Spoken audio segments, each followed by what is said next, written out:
Thank you very much for a panel that combined a lot of insight and reflection as well as some very concrete next steps. I am going to invite two discussants up. We'll each have 5 minutes for comments. We'll begin with John Christensen, the Director of the Tax Justice Network.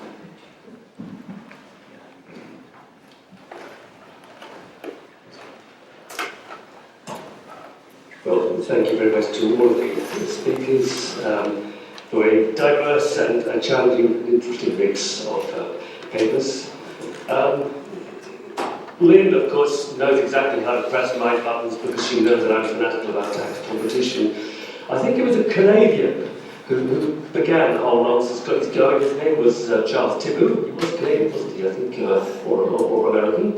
In 1956, he produced this highly hypothetical paper about some kind of ZOG where there's complete freedom of mobility of capital, people, and blah, blah, blah. And postulated how tax competition might sharpen up state responses. It was so totally nonsensical. I think it was actually, what was it, a child's story. But my God, did it take root? And it took root, and this takes us back to the Krugman paper that Lynn referenced, the 1994 paper, which wasn't about tax competition, it was more about trade competition. And Krugman said, why on earth has this taken root in the way it has? Because the whole notion of competitive nations is a nonsense from start to finish. It's a political construct. It has nothing whatsoever to do with economics. In fact, it's dangerous because if you go back to Ricardo and theories of comparative advantages, this is something else entirely. This will undermine the whole theory of comparative advantage. But Krugman, I think, in his paper puts a spin on it. Actually, tax competition is a nice, useful, rhetorical device, and politicians love it. It's a shorthand, something they don't understand, but it sounds damn good. So they use it in every single context. And I think Ms. Isabel yesterday in her paper, where she talked about guerra fiscal, or guerra fiscal in Spanish, has it right. We need to change the language here. Because we need now, as a tax justice movement, to challenge every single politician every single time when they talk about tax competition, demonstrate it actually helps in any single way. Challenge every single tax incentive, require it to be put to judicial review, require the treasuries to come up with a proper cost-benefit analysis. And that way we can start exposing the nonsense for what it is. It's an exercise in self-harm. Now, Christian, it goes without saying that Christian has given us a wonderful menu, and I hope that everyone, not only in developing countries but elsewhere, will go home and take those 10 points. But Christian, you raised this wonderful analogy of the OECD model, which of course does go back to ancient times, the Model T4 is quite right. But the OECD, in typical OECD fashion, is coming forward with a new model. It's a model Pinto, it's a Ford Pinto, which for those of you who really know Robert, I can see Jim Henry nodding there. The Ford Pinto was so harmful, so dangerous, it had to be withdrawn from the market. And I think the BEPS, when it comes forward, when they come forward with their final proposal, it is doomed. It is going to crash immediately. So from Model T to Ford Pinto is real progress, well done OECD. But I think your paper, Christian, was really very helpful indeed, and I particularly like this idea that developing countries in Africa do take control of their own destinies. They must at some stage cast off this colonial hangover of the OECD rules and start developing their own. And I know nothing frightens the OECD more than the idea that they might actually do that. The end of OECD hegemony. Now Henry's paper, which I actually had a chance to read beforehand, which I think is great. I have a Scandinavian background, and you touch upon some really important things, which come out, and for those of you who've read Piketty, of course, Piketty lays, his book's essentially a lament for the loss of progressive taxation. It is, he said, here was this wonderful invention, and we have been really careless. We've lost the idea of progressive taxation, and we need to rediscover that. And I wonder whether in your work, Henry, which does kind of touch on the social change that's happened in Sweden and in Norway and elsewhere, the erosion of what I as a kid was told was the spirit of Janteloven, the spirit of solidarity, which came out of the shocking distresses, economic collapses in the late 19th century, the 1873 banking collapses hit Norway, hit Sweden, and hit other Scandinavian countries particularly hard. And out of that emerged a very strong, solid spirit of solidarity and cooperation, which they called Janteloven. And I think what's been happening, partly out of this spirit of entitlement, is younger people have, we've seen an erosion of this Janteloven spirit, I think, and it would be really helpful to bring in an anthropological study of this philosophy of Janteloven as it's impacted upon the idea that tax is a good thing.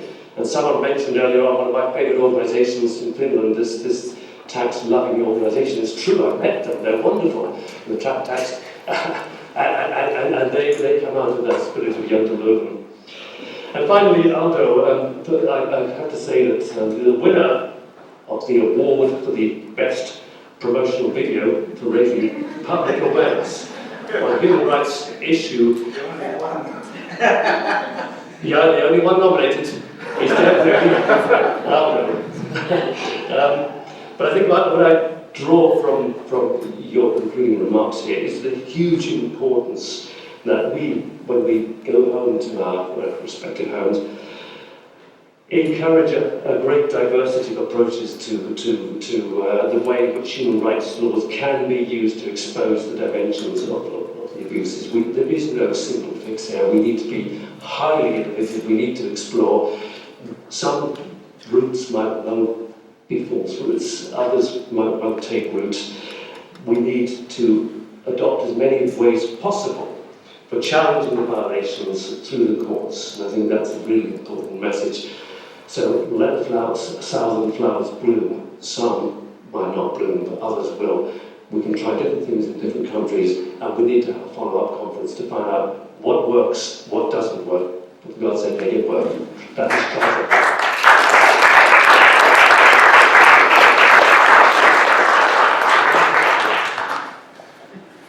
Thank you very much. And now I'll invite Professor Buchanan from George Washington University Law School. Thank you. I will be speaking directly in response to Professor Latoulipe's paper, but my comments, as you'll hear, essentially are not only relevant to the entire panel, but I hope relevant to the whole concept of whether or not it's acceptable to talk about tax justice and human rights at all, which some people question. Nobody in this room has, I don't believe. But to me, the important issue here, the issue that I want to discuss is Professor Latoulipe's identification of the word competitiveness as being meaningless, which it is.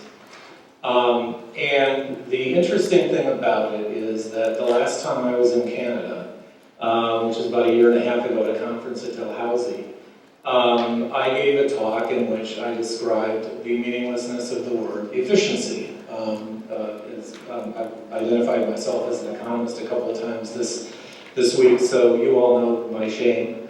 But I do know a lot about the underlying theory of Pareto efficiency, and the interesting thing about it, and this carries over perfectly to the meaning of the term competitiveness, it can mean anything or nothing, depending on the background assumptions that you make.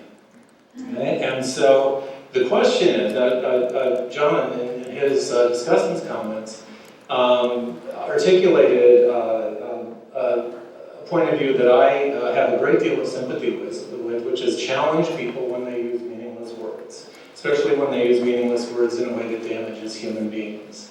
I completely agree with that. But I think that there is a complementary strategy. And the complementary strategy is to say, well, if, as John says, politicians love to use the word competitiveness because it sounds good, and competitiveness can mean anything at all, then use it against them. Okay? And here's what I mean by that. If you think about it in terms of two classic pieces of dystopian literature. One is Fahrenheit 451, and the other is Brave New World. And in Fahrenheit 451, Bradbury says, that the way the oppressive government is going to keep people down is to burn the books. 451 degrees Fahrenheit is the temperature at which paper burns. Okay? And so the idea is that you're going to stop the people from having uppity ideas if you can keep the ideas out of their hands. Okay? So, burn the books and you will have a compliant population. In Brave New World, Orwell says, you can let them have all the books you want if you change the meanings of the words.